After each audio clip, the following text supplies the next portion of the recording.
Good morning, everyone. Glad to see you all making it up bright and early. Some may be less bright than others. I won't mention any names. Now, firstly, I just want to get an idea. Is everyone here working with FIM in some capacity? Yeah, most of you, excellent. Have any of you actually tried developing custom workflow activities yet? Yeah, you don't have to answer. Okay, well, for those of you who haven't done anything with custom workflow, I hope by the end of this session you'll be ready to give it a go. It's going to be mostly demo today, and do feel free to ask questions as we go through. We're just a small group. I quite expected that. There's not that many of us who work with FIM, so let's make it interactive, okay? So there's my Twitter handle there and whatnot, or you can come talk to me later. So rough agenda, when you should use custom workflow activities, how to cheat with PowerShell, because it's always important to know how to cheat with PowerShell, and then getting started writing coded activities. So just a couple of, those of you working with FIM will know this already, but why do you use, what are the times when you want to use a coded workflow activity? As you may well know, the out-of-the-box FIM workflows are very much linear. Step, step, step. If they get to a step where they fail, they stop. There's no looping, there's no if, then, else. So if you need any of that kind of conditional logic, you need to go into a custom activity. The out-of-the-box activities are also rather limited, particularly the function evaluator, not doing multi-values and dates and various other things that you need. Custom workflows are also really good for single event actions. So some examples there: open service desk ticket, create home folder, license Office 365 account. So things where someone ticks something, someone sets something, an object transitions into a set, and you want to fire off some one-time action. Custom workflows are really good in these situations. If you're doing bulk operations, or if you want to maintain values at where they should be, then you're still better off doing that in sync rules. So first I'm going to talk about the open source PowerShell activity. Has anyone using this at all? Excellent. It's good, isn't it? So my dear friend Craig Martin wrote that, and he's one of the MVPs, and I use it all the time. It's a very nice, simple little activity that just does what it says. It runs a PowerShell script as part of your workflow. So okay, I'm just going to go through a couple of slides here. I'm going to show you this when we get to the demo, how to install an activity. So the basic steps are: you have a compiled DLL, you put it in the global assembly cache, you then need to create a particular type of object in the FIM portal, you then need to restart the FIM service and restart IIS. There are some extra steps for the PowerShell activity which I'm not going to demonstrate, but I just put them here so you could have them as a reference. You can put this diagnostics listener in the FIM service config file, and that will then put error messages from the activity in the event log, so that's very handy. You do also need to add the PowerShell activity source to the application's event log for that to happen. Modifying the FIM service config file. There's a funny little thing you have to do to get the PowerShell activity you run to be able to run the FIM commandlet. So for it to turn back and do something through the FIM service, you have to make a minor change in the FIM service config file. So that's just documented there for you. You also have to think about who is going to run these scripts, under what context are they going to run.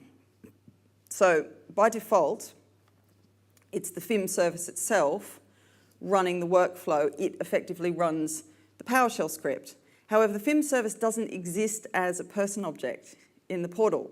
So when the script turns around and tries to hit the FIM service back again using the FIM commandlets, you get an identity not found error. So all you need to do in that case is just create a person object for the FIM service, put the correct account name and the object SID on it, and that works just fine. You have other options. You could create a FIM PowerShell service account, and then you'd need to have your script actually creating the credential object. So saving that secure string into a file and actually loading up that credential object before it hits the FIM service. The new version of the PowerShell activity also has a tick box for impersonate requester. In that case, the script is actually running under the context of the requester. So that could be very useful in some scenarios. So let's go to the demo now. Like I said, keep this more demo and less PowerShell. Okay, so let's look first at installing the PowerShell activity. So if you go to the Coplex site, you can download a compiled version for 2010 R2. And that is literally just this DLL. It also comes with a install script, and we'll just have a look at that. So the first thing this script is doing is putting the DLL in the GAC, the global, what do I call it? Global Access Catalogue? That one. So I will just, now you can also use GAC util, as I'm sure many of you know, but let's just use that script. And if we go into our GAC here, which is in C Windows Assembly, and I'll just refresh that. Oh, I don't. There we go. So that's the DLL. It's now present in the GAC. So that's the first step. Now, the next part of this script is actually just checking that it got there. This publish command here doesn't actually return any error if it fails. So he's just added an extra step here just to confirm it's really there, but we just confirmed that by looking in the folder. The next thing we're going to do is create that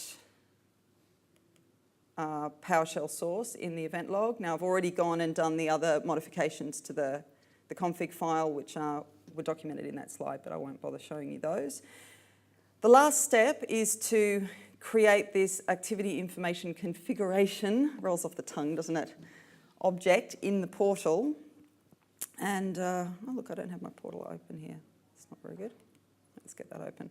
Now, he's using his own PowerShell module here to actually install this object. Now, you can create it manually. You can go into the FIM portal and that's, if you read the Microsoft documentation, it walks you through just creating it manually.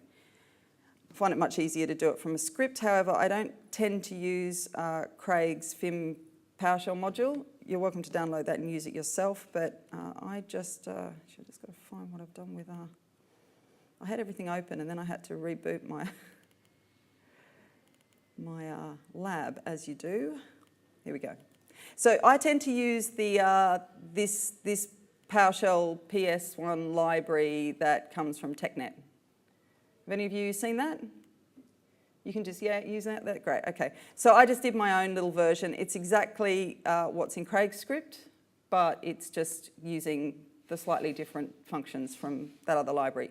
So all we're doing is we're creating this activity information configuration object. We need to give it a display name and a description. We then tell it the class names. That's the workflow activity, and that's the UI bit that you see in the portal.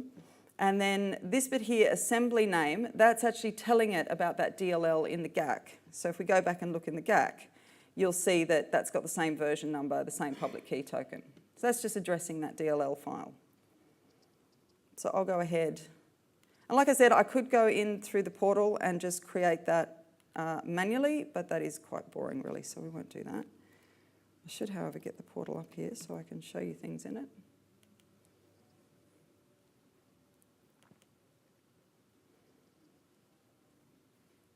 Okay, while that's waking up, let's have a look at the first script we're going to run. Oh, actually, I also need to do some restarting here. I need to do an IIS reset. The reason I need to do an IIS reset is because I've installed this new AIC resource, and that changes the UI a bit. That makes this new workflow activity available in the workflow builder. So basically anything you do that changes the UI, you need to do an IIS reset or an app pull cycle, or you need to wait for the hourly refresh of the portal. The other thing I need to do is restart the FIM service so it picks up that new DLL. So while all those things are restarting, go back to the demo folder. So the first script I'm going to run as a workflow. I figured we may as well start with the classic. So I'm going to write hello world into a text file, and I'm also going to write it into the event log. So very simple. First, what's going on here? Oh yeah, because I restarted it, that's right. Now you all know after you do an IIS reset, you have to wait for the portal to wake up. Makes it a bit sleepy. There we go.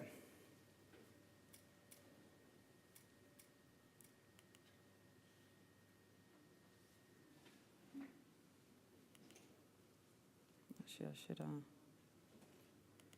we'll have a look at that resource we created. All resources.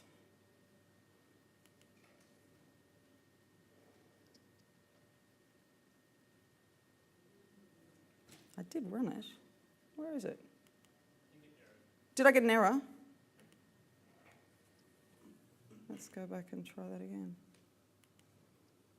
I did get an error.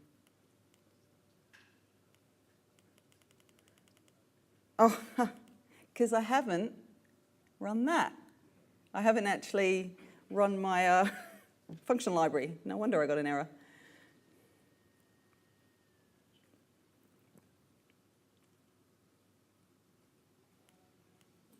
Doesn't normally take that long. There we go. This is just a little VM on my laptop here, by the way, so I apologise in advance for it not being particularly performant.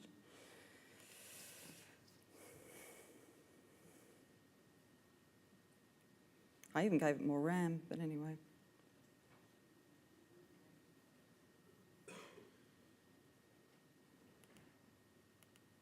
So we should now see the PowerShell, there it is. So the PowerShell activity has appeared there.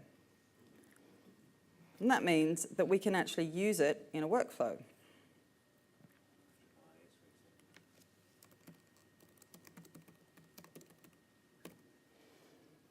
Make this an action.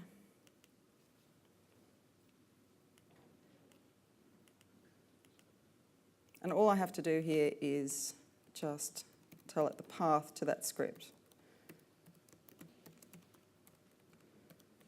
And I can add any script arguments as necessary. And there's that impersonate requester checkbox if I particularly want this to run under as the requester. But I'll just let it run as the FIM service. Now, to make this simple to trigger these workflows, I've just added a simple Boolean attribute to the user object type, and just toggling that attribute is going to fire any workflow. So it's not a particularly representative example, but you know, we don't want to waste too much time on complicated triggering. So you see here my requester set is all people. I'm modifying a single value attribute. The attribute is this trigger workflow. And then all I got to do is pick what I want to run, which in this case is going to be that.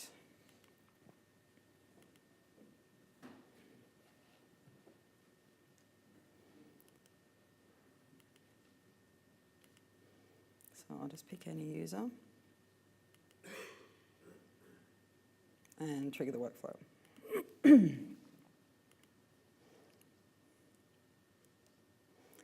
So what should happen is, oh, that was very quick actually. There we go. So there's my text file. And if I go and have a look in the event log, F5 that, there we go. Everyone see that?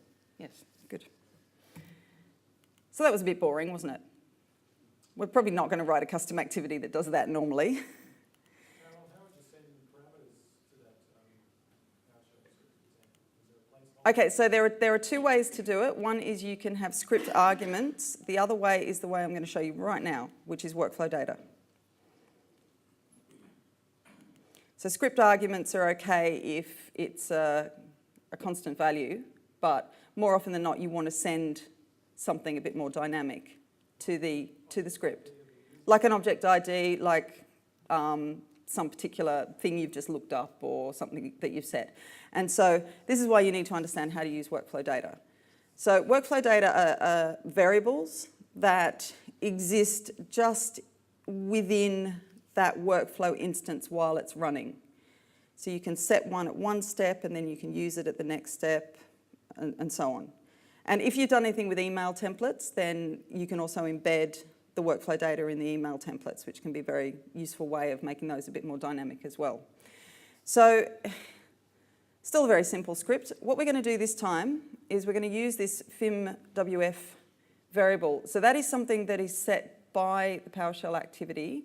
It's a hash table, and it includes the requester ID, the target ID, the workflow definition ID, and also all these workflow data variables. We can both read it and also we can write back to it, which I'll show you in a bit, but this one we're just going to read it. So the first thing we're going to do is take the request details from this FIM2010 variable and we're going to dump those out to a text file.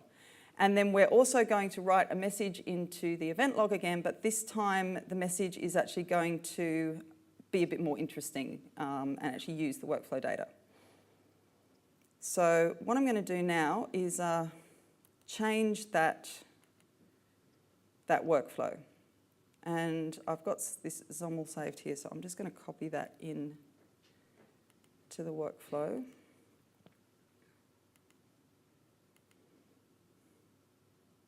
And then we'll have a look at it.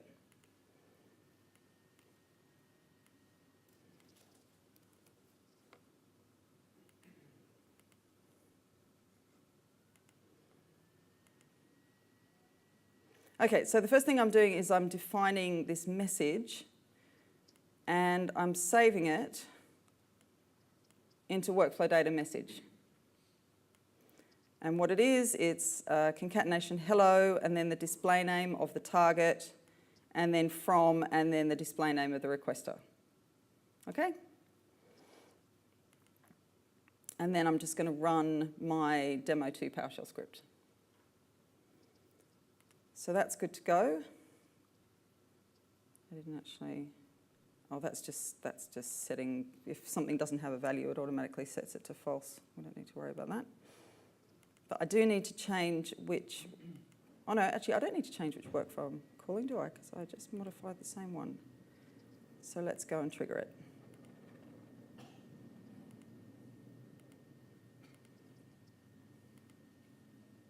Demo 2. So in a minute, we should see that file appear.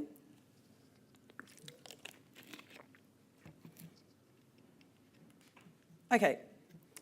So this is showing us the contents of that hash table. So as I said, request ID, target ID, actor ID is the request store, and the workflow definition ID.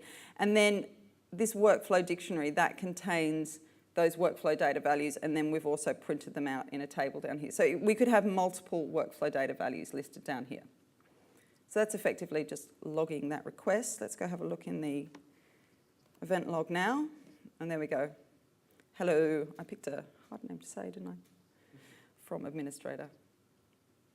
Okay, so that's interesting. We now know how to pass a value out to the script. Of course, what we also want to do is pass values back. And you won't be surprised to hear that that's workflow data as well. Carol, can we just look at the script again to see where how to grab it? Sure. Can we look at the script again?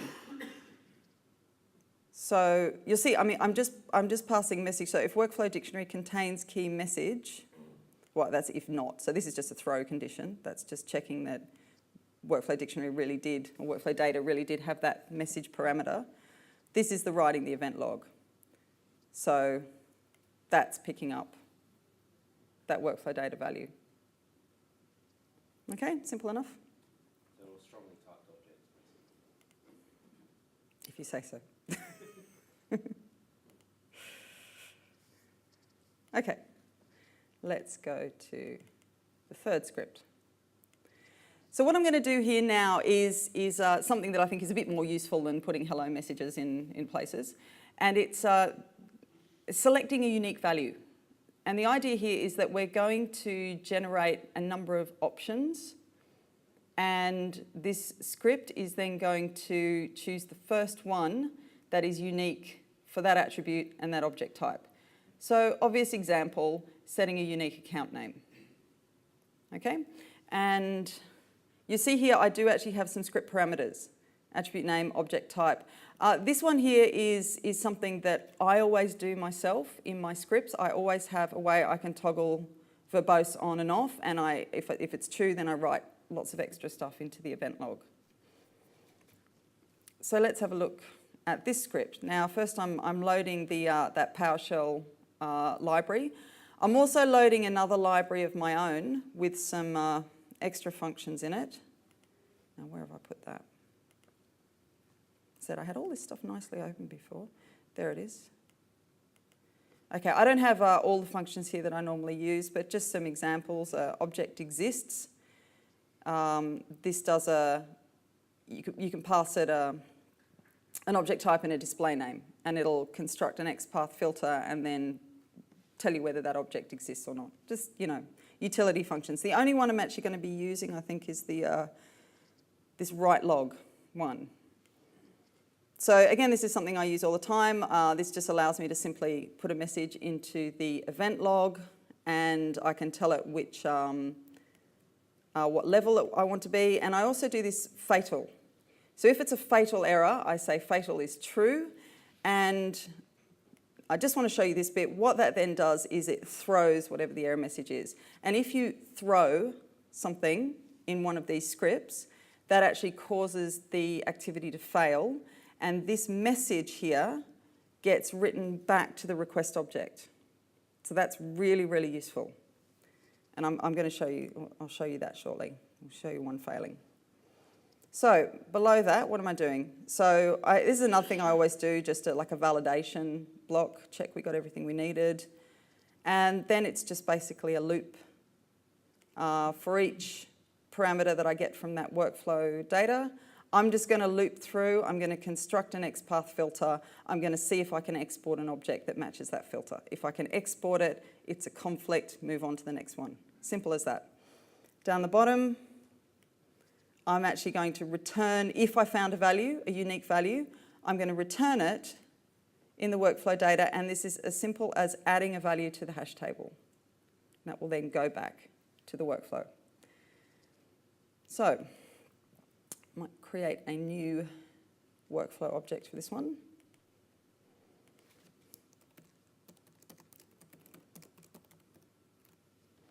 And that doesn't have a V in it normally. Now, this one I'm just going to, again, import from the XOML I've already got prepared, and then we'll come back in and have a look at it.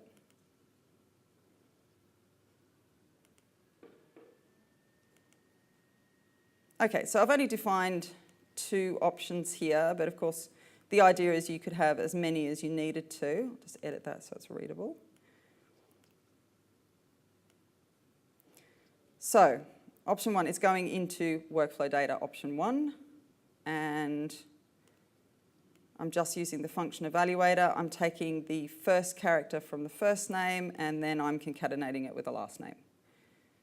And I think my second option takes the first 2 characters from the first name and concatenates it with the last name. And of course, like I said, you could have many more options than that. I then run my script, and I'm interested in object type person, I'm interested in attribute name, account name. So this is then passing information as parameters to the script. And finally, if I get back a result, so remember, if this fails to find a unique value, I'm actually going to fail this workflow, so it won't actually get to the next step. If we get to the next step, we know we succeeded. And then we're just going to update. Again, I'll just edit that so we can read it. So we're going to update the target account name with the result that came back in workflow data. Okay, so pick someone.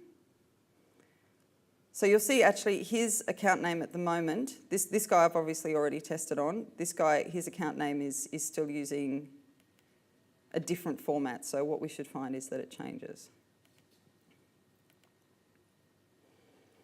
And the other thing I can actually do while that's running is track it in search requests.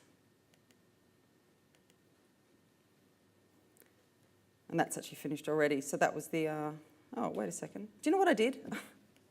I didn't change the NPR. That hasn't done anything. That would have just written a message into the event log again. Okay, let's try that again.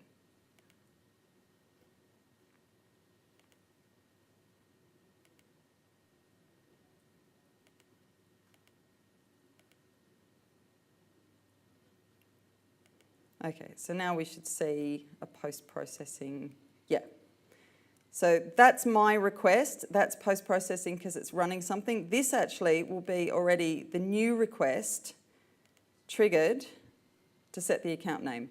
And you'll see that that's been triggered by the Forefront Identity Manager Service account. And that's who's running that script. And that should have all completed now. And there we go. So that person now has a new account name.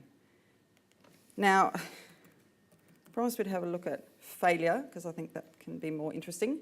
So here I have 3 people with quite similar names, and this person doesn't have an account name yet, but you see the 2 options are already taken that my workflow allows for. So let's trigger the workflow on him. And we can look in search requests and see what's going on. It's post-processing. There we go, we've got a post-processing error. And if we go and have a look in here, you see, can you read that? Failed to find unique value for account name. So that's the message I've actually sent back from my script.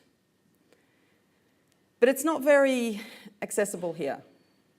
An administrator can find it, the user doesn't see it.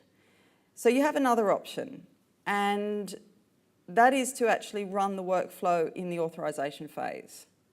Now, if you run something in the authorization phase, it happens before the change is committed to the database. And in this case, our change is just ticking a box, but in a more realistic situation, it might be changing the person's surname.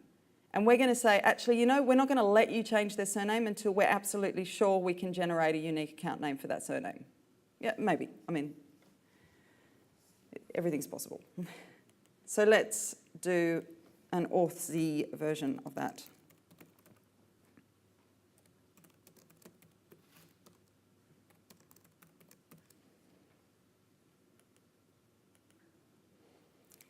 I'm actually going to import exactly the same XOML file as before. So it's exactly the same workflow configuration, it's just running in the authorization phase now.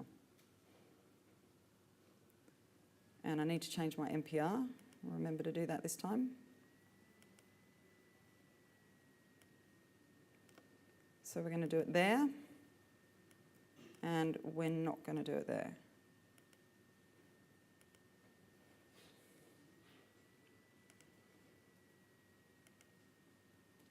So let's trigger that workflow again.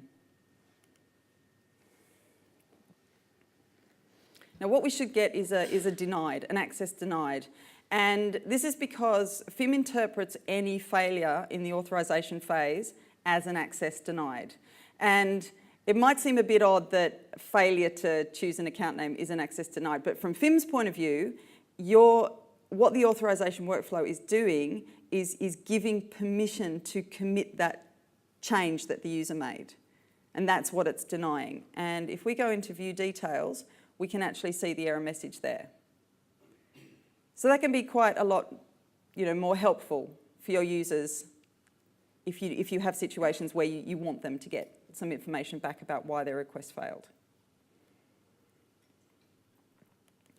Okay, so what would that have looked like in R1, that error message? I don't think R1 showed you these nice error messages, so this is an improvement in R2.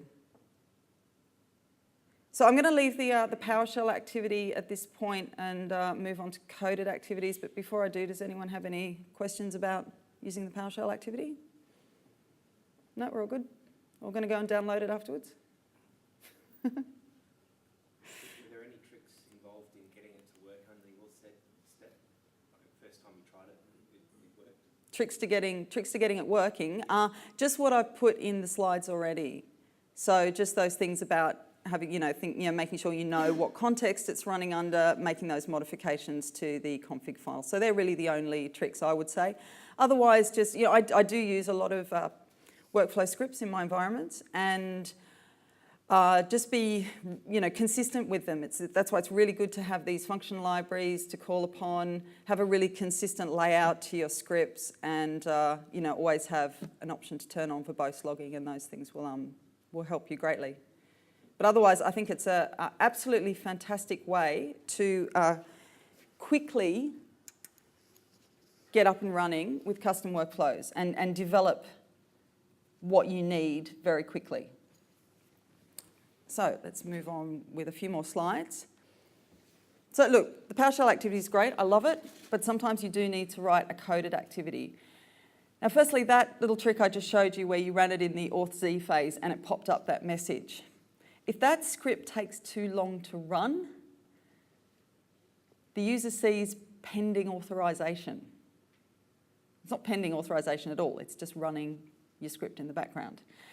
So there is a slight lag, a time delay in shelling out to PowerShell and then querying back in through the web services. The same process will run quicker in a coded workflow which is effectively running inside. So for auth-z phase, especially when I need to give some feedback, I do tend to go to the coded activity. Now I got told off by Craig for this next one because he said PowerShell scripts should be just as stable and version controlled as code. And of course he's right, but I mean, quite often they're not, aren't they? You know, they're seen as an admin tool. They don't come under the same scrutiny as compiled code. So there may be a thing where you really don't want this particular workflow to be messed with, and it's less likely if it's compiled in a DLL. The other thing is the customizable UI. So in the PowerShell activity, all we had was we could type in the path to our script and we could tick whether it was impersonating the requester or not. With a coded activity, we can add a lot more detail to that workflow definition. There are also certain features that are only available in a coded activity. There's this little thing they added in R2, authorization after action, and that's to get around this step where you want an action to actually then trigger a change which is subject to approval. So for example, person transitions into a particular set, which is always an action, that triggers a change, but you want that change to be approved. In R1 that was not possible. In R2 it is possible, but you have to write a coded activity. It's very simple. You literally just have to set one parameter to true and then it works. But at the moment, that's the only way you can do that. So can we see that? So this is a list of the building block activities that come in the DLL, the FIM DLL that you add to your project when you're developing a workflow. And I've just put a link there to the documentation. Now, I just want to point out that they're not all supported for using custom workflows. So only the ones that I've put green boxes around there are actually supported. And you'll see they're all very much, they're CRUD activities, basically. So we can create a resource, we can delete a resource, we can update a resource. We can also look up a resource, the read resource activity, and enumerate, we can search for resources. So these are the ones that are supported. However, I will say that these ones are also commonly used. And you will find if you download other people's code samples they've put on Codeplex or on their blogs, you will see these activities being used. They're just not supported. Resolve grammar used to be stuck, broken for quite a long time. Is it still broken? People, I don't know. Yeah, the resolve grammar, people still use it. I've never used the resolve grammar because of the don't use this is unsupported. I have, however, used the notification one quite a lot, the email notification. So, who has followed these walkthroughs? Has anyone done them? No, okay. So, I'm not going to take you through these walkthroughs. They exist. They're on MSDN. You can follow them yourself. I suggest you do if you want to work with custom activities. The demo today is going to start from a point of you've just finished the walkthrough. What are you going to do next? I don't see there's much point in repeating what's already in those walkthroughs. So let's go into the demo again. And basically what I'm going to do is rewrite that select unique PowerShell script as a coded activity. Let's jump into Visual Studio. Now, I should just add that I very much come from an ops background, not dev. So if I can do this, anyone can. Let's have a look at first how our library looks when we've finished the walkthroughs. The walkthrough takes you through creating a very simple activity, which actually does pretty much what my demo 2 did. It dumps out the request details to a text file. That's all it does. And to do it, we use one of the FIM building block activities. So here's my FIM building block activities. I haven't put all of them in there. I've just put all the ones that I put boxes around. And we're using the current request activity, which is just get the current request. And then we have a code activity, which dumps the information into a file. Very simple. In the UI, so you see we have 2 classes here. This is our request, this is our workflow. This is our workflow itself. And down here, this is the little UI bit that actually appears in the portal. So I just want to show you the main point of the UI class, which is down here. And it's this. It's just creating a table. And in that table, in fact, I'll just make this a bit smaller. We have 2 variables, log file path and log file name. And that's the whole point of all the other code around it, just to give people a way to type in those 2 values. Now, the first thing I'm actually going to do is compile this. And that's because I want to show you the build events. So you remember when I'm installing a custom workflow activity, I have to put the DLL in the GAC. And I used that script before to do it. You can also use GAC-util, which comes with the Windows SDK. You have to install the .NET tools from the Windows SDK to get it. Now that's not where I want it to be. Here, properties. Now in my dev environment, what I do is I use a build event, a post-build event, to actually put the new version of the DLL straight in the GAC for me. So you see the first thing I'm doing here is actually running GAC-util. That's just the compiled DLL there. And then I actually restart the FIM service. So obviously you only do this in your dev environment. When you're then deploying the DLL to your test and production servers, you could then use the PowerShell script or copy. In fact, you can just copy gacutil.exe itself across to the other servers and use it there. It seems to work perfectly fine like that. So we should now find that, if I refresh this,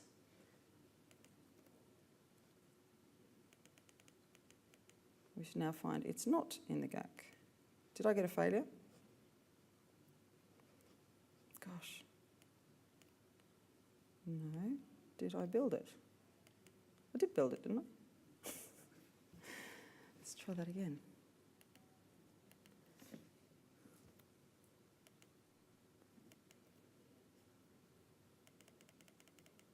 Well, that's interesting. Check the application event log, see if the restarts in the restart from the second to last 2 steps will be in your application event log, is that right?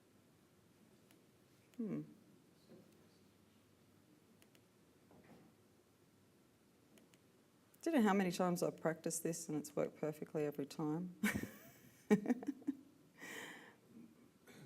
No, that's just my failure from failing those activities before. So you can restart.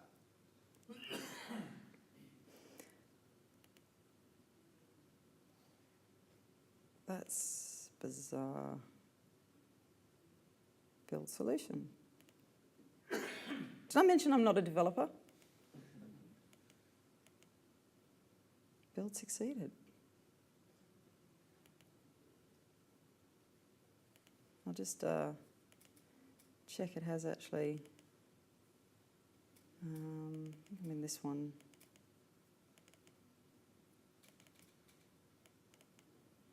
What's that? That's not rebuilt.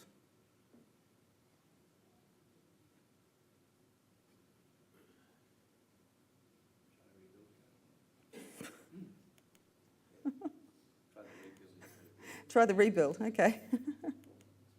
Rebuild. Rebuild all started.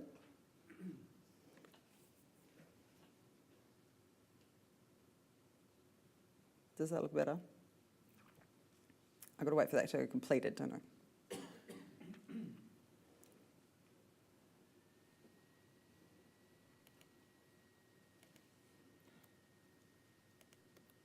That date hasn't changed.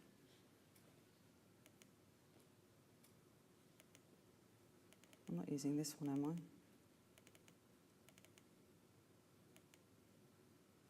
Oh, there we go. It's in a different folder. I was in my backup copy of it. Let's see if we've got it in the GAC now. That's more like it. There it is. So that was the PowerShell one we had there before. This is my new one, okay? Whew, all that just to get a file in a folder. My goodness.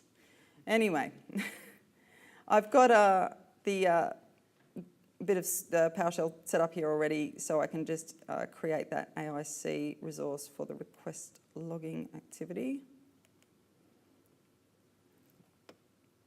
And because I've changed the UI, I'm going to have to do an IS reset. So I'll just leave that happening in the background and we'll start looking at building our next activity. So I'm going to be doing a bit of copying and pasting and stuff now. Bear with me. The reason I want to do this is because I think you can create the request logging activity and go, great, that worked. Now what? So I want to show you how you can use that as a basis for your next activity. And then I think once you've done that, you'll be off and running. And so the other interesting thing is that if you follow both the walkthroughs, one of them is actually about setting up a workflow library. And you can actually add more activities into the one library, so they'll be in the one DLL. And that's what I'm going to do here. I'm going to create a new activity in this library. So add a new activity.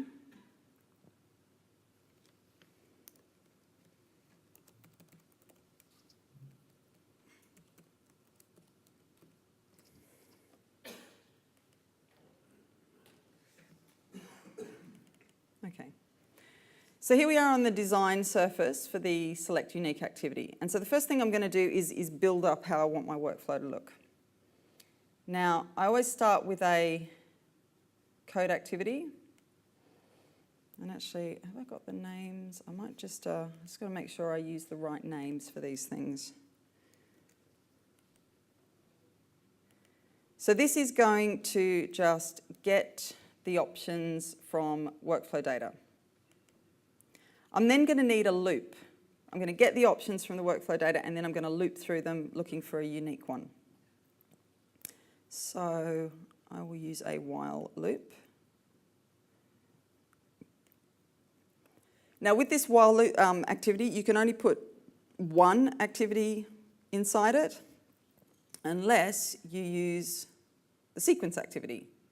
And that just purely allows you to put several steps inside that while loop, which I'm going to need to do. I'll show you why in a second.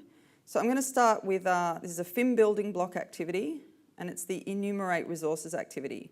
And so this, I can pass an XPath filter to it, and it will look up what objects in FIM match that XPath filter. But the thing about these building block activities, and in a way it's a little bit unfortunate that they chose the request logger for the only documented walkthrough, because it's also the only building block activity that doesn't need any inputs. You just kind of stick it in and it gets the current request. All the other ones need parameters to be fed into them so they can work. And to do that, we need to put a code activity in front of them. And so I'm going to rename this to this. I'll tell you about these other properties shortly. The code activity I'm going to call prepare enumeration.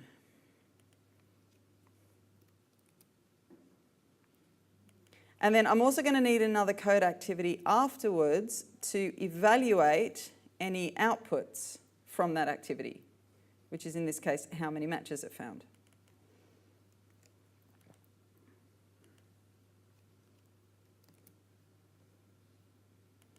And my final step it's going to be another code activity, is to return any result I found.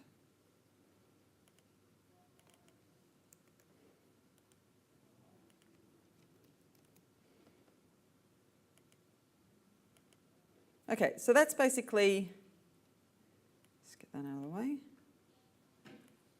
Just showing how my workflow is going to look. Now let's have a look at the code behind that. It's just generated this very simple, piece of nothing for me. The first thing I'm going to do is make sure that I've got all the right reference files here, or reference classes. And to do that, I'm just going to go to, actually, let's have a look at the code of that. Just go to the request logging activity and copy the same ones from there.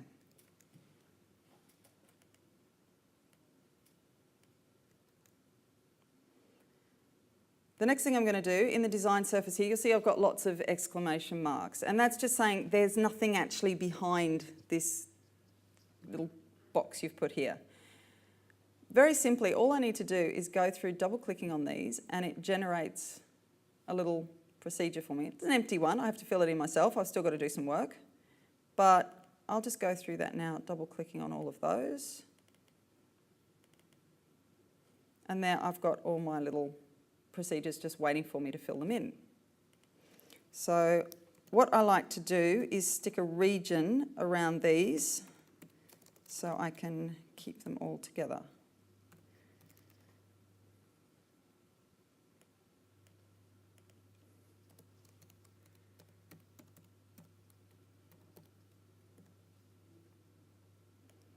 Okay, and then I can actually just fold them away if I want to. Now, the next thing I need to do is attend to this FIM building block activity. We'll have another look at the properties of that. You see it's got a bunch of parameters here, and they're all kind of set to default values. That actor ID, that just represents the FIM service, essentially. Some of them have no value at all, some of them just have default values. Now, we don't want that. We actually need to be able to set these values to particular things. For instance, this XPath filter. We need to be able to set that. Here is the filter we want you to use to look up objects in the FIM portal. And it's a very simple thing you do. You right mouse click on that and you say promote bindable properties. And in the code, that's now gone and added all these dependency properties. And the great thing about all of that is we don't need to touch it. I'm just going to put another region around it, and then I'm going to tuck it away and ignore it. I call that workflow properties.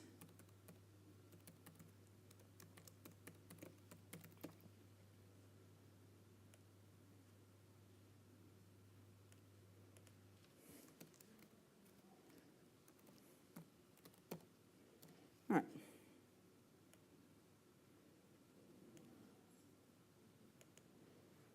So that's actually done. Now, I want to jump over to the UI now before we come back and fill in the code activities. And this is because we need to configure the parameters that we're actually going to use from the workflow activity. And actually, I'm just going to, the reason I wanted to get that request logging activity before it was installed was just so I could show you what its UI looks like. Because again, we're going to use that as a basis.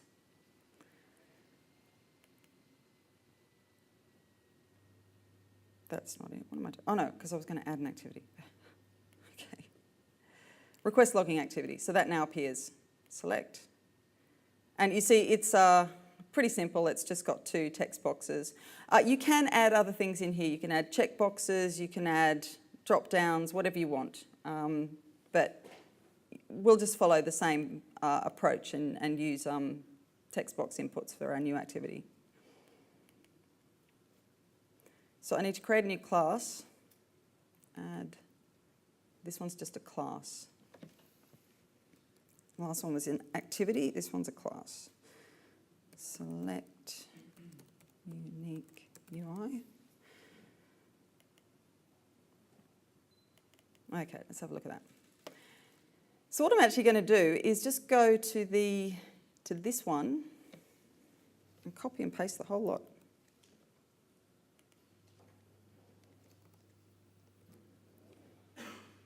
Now, I'm then going to have to fix some things. So firstly, this class name is now wrong. I will just copy the one that I have in my backup copy here. And this is where I'm now going to do some finding and replacing, okay? So bear with me. I need to change that.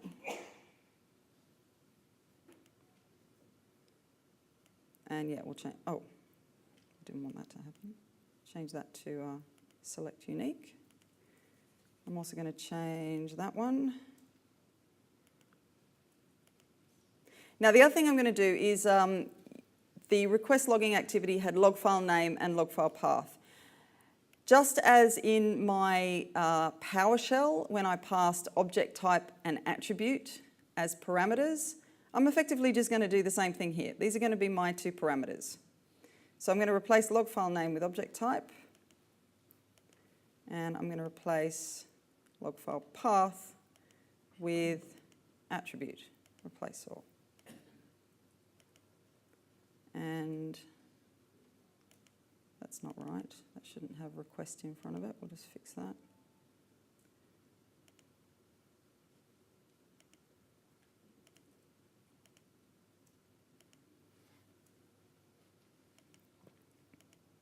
Now, I've still got some squiggles under here. I'll show you in a minute why that's happening, but there's a whole lot of sort of code in here, and when you follow the walkthrough, it'll tell you to paste all these things in. Mostly it's just boilerplate though, and you can just adapt this exact code to your future workflows, putting in extra fields as you need. And the main important, I'll just change that there, change that name.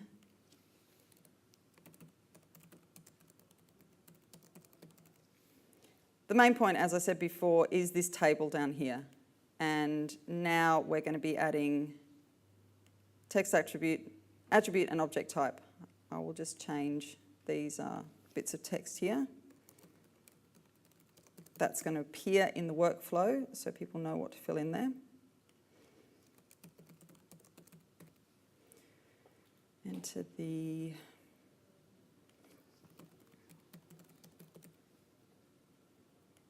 okay, and that's just a description that appears in the field before they fill it in.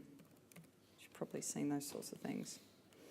Okay, so that's pretty much done. Now the reason why I've still got these squiggles here is because these parameters also need to be defined in the activity class, and that's the way that the two are going to communicate with each other. And so we need to go back here, and again, I'm just going to use what's in the request logging activity as my basis. So in the request logging activity, I've got a section here called UI properties. And I'm just going to copy that whole region. And this is where I define those input properties so that the workflow knows about them. Of course, I'm going to have to do some finds and replaces again. Place. So I've got. Now, can anyone remember, did I change log file path to attribute name? Or I don't think it matters actually. As long as they're defined.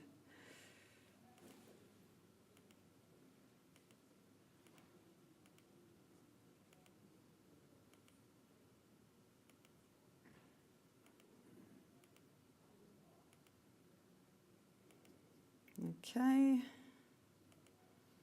Is that all my squiggles gone away? These descriptions here, I go through and set them, but they don't seem to appear anywhere. I don't know if they're just to actually help you when you're looking in the code.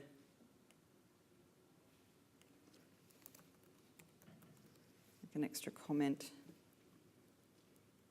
And yeah, I should probably change those comments as well, but anyway. You get the picture, yeah? So, we can close that away. Now, we still need to come back and fill in these code activities. They're still empty, and it's not going to work if they do nothing. And for that, I'm just going to copy and paste from what I've got here, and then we'll step through them. So I've got some global variables I'm going to define. And these are mostly to do with controlling that while loop. So Boolean found, Boolean done. It's pretty obvious, isn't it?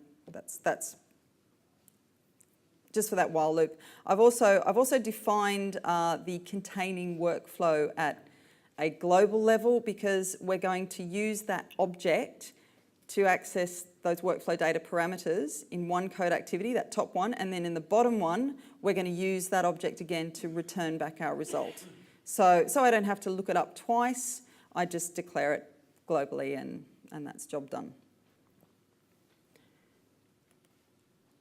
Now, here's my code activities.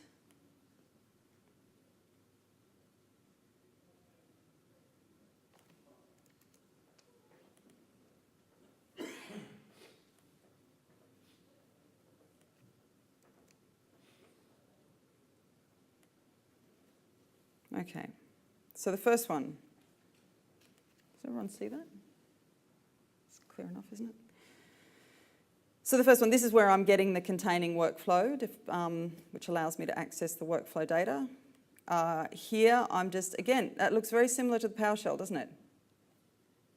Containing workflow, workflow dictionary. And here I'm just actually sorting the list, option 1, option 2, option 3, so I just want to make sure I get them in the right order. And I also make a little list. Yeah, this one here, I'm making sure I just get the ones that start with option and putting those in the list then I'm going to use in my while loop. Because you could actually have other workflow data in that workflow as well for other reasons. So now down to inside the while loop. So remember I said we needed a code activity in front of that enumerate resources activity to kind of feed the parameters into it.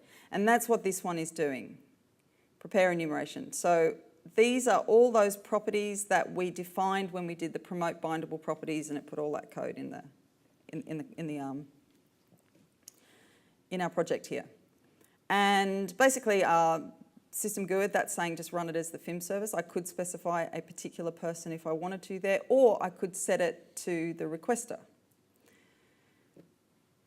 And the main thing here is there I am building up the XPath filter.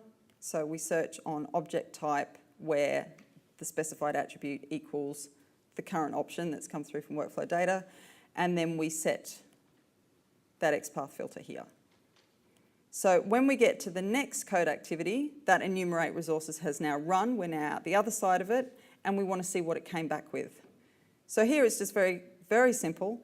How many matches did you get? If it's 0, we win.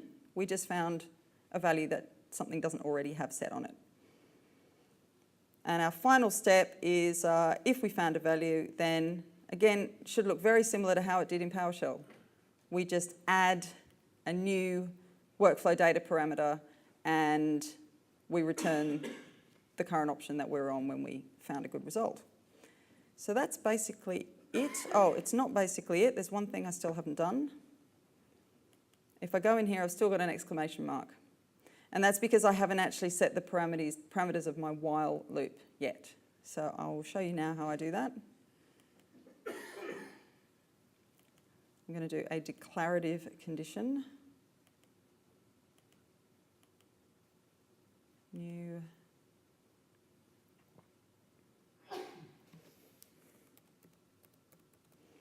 So while it's not done, keep looping. Okay? Easy stuff. There we go. So the while loop's now happy. No more exclamation marks. I should be able to go ahead and build this. I'm going to try that rebuild again. I didn't like the way the build didn't work for me before.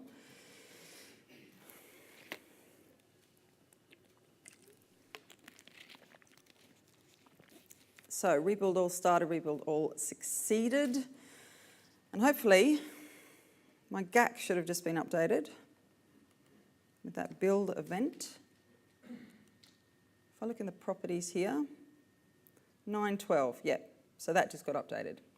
And it also would have done the restart of the FIM service for me, so the new DLL is registered. I don't need to restart IIS again because, what am I talking about? I do, I haven't installed the activity yet. Yes. If I was just updating a DLL and I'd already created all the AIC resources, then I wouldn't need to restart IIS. But as it turns out, I actually need to create a new AIC resource for my new activity. So I will need to do an IIS reset after I've just done this.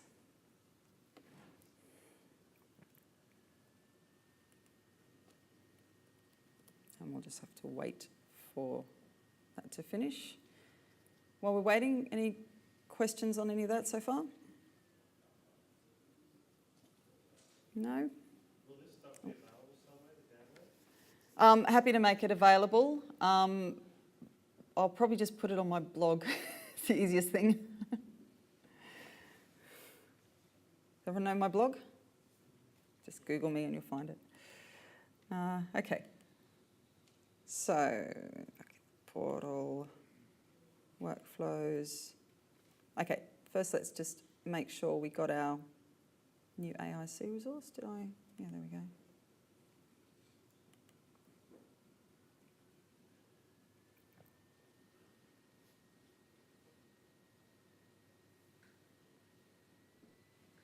So you see it down the bottom there, select unique. That's now appeared as a new activity I can use.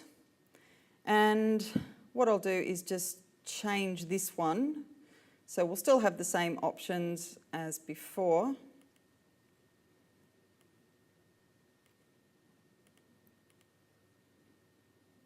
But we'll switch it to a coded activity.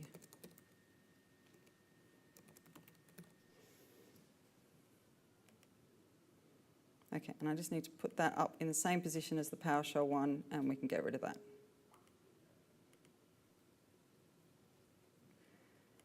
So now I won't use him because he's my error condition. Pick someone else.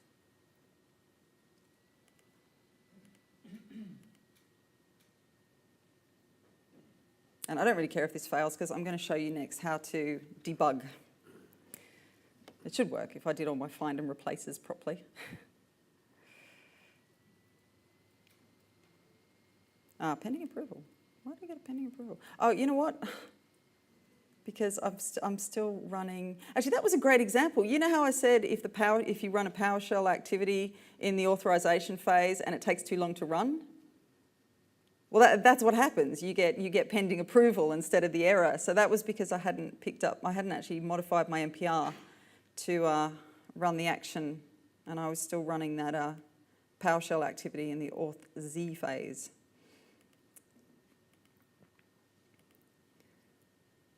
So that was an unexpected demonstration of that. Okay, that should actually go, yeah, because it's not running anything in the auth Z phase, the window goes straight away. And we can have a look here, and again, we can see it's post-processing. That actually looks like it's worked because we got another triggered request which set the new account name. So all fine. Right, but what I wanted to show you was how you can debug this. And the way to do that is to attach to the process. Oh, I've got a squiggle there, doesn't matter. So let's go debug, attach to process. And the one you want to attach to is this one here, Microsoft Resource Management Service. Now, just a couple of points to note. You may need to tick these options down the bottom to see it, and you need to have this option here selected. And then we can just attach to that process. And the next thing is just to go through and stick in some breakpoints. Okay? So I'm going to trigger that again, and we should see it go into the debugger.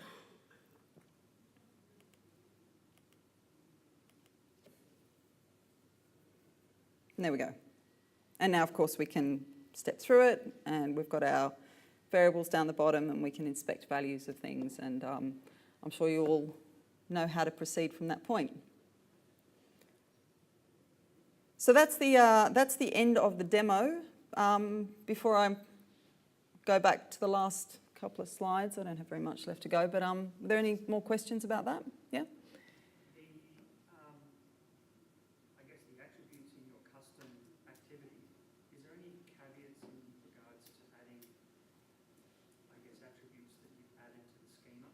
There's no problem at all.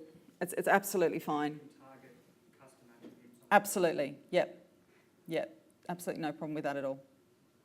Yeah, I do that regularly.